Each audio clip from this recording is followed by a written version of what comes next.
10 लोग ऐसे हैं कि जिनसे कब्र के अंदर सवालात नहीं होंगे, ठीक है। और वो खुश नसीब कौन हैं? उनमें सबसे पहले जो आते हैं वो अंबिया और रसूल आते हैं। और आप भी कोशिश करें कि अल्लाह रब्बुल इज़्ज़त आपका भी दाखिला इन खुश नसीब लोगों के अंदर फरमा दे और बिना हिसाब व किताब के जन्नत के अंदर दाखिल फरमा दे। सबसे पहले अंबिया और रसूल हैं, और दूसरे सिद्दीकीन हैं, ठीक है, इनसे भी हिसाब व किताब नहीं होगा। और तीसरे शुहदा हैं कि जिन्होंने अल्लाह रब्बुल इज़्ज़त की बारगाह में अपनी जानों को कुर्बान कर दिया बिना किसी झिझक के।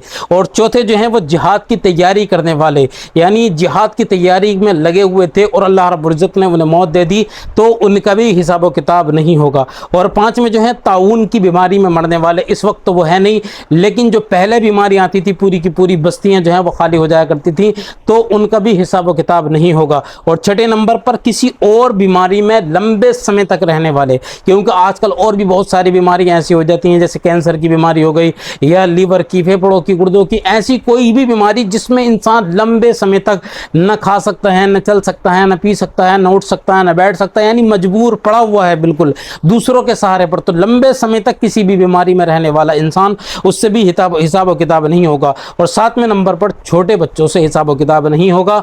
और 8वें नंबर पर जुमे के दिन और रात के अंदर मरने वालों से भी हिसाब व किताब नहीं होगा।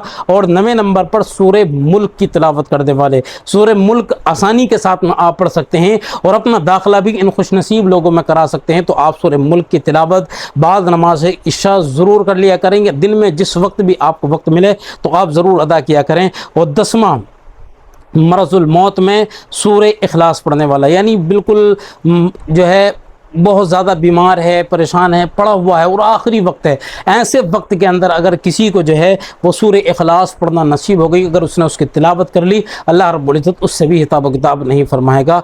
तो इनमें बहुत सारे काम ऐसे हैं जो आप कर सकते हैं, तो करने की कोशिश करें और अपने आप को भी जो है वो ऐसी जगह पर ले करके जाएँ कि अल्लाह रब्बुल इज़्ज़त आपसे भी हिसाब व किताब नहीं फरमाए।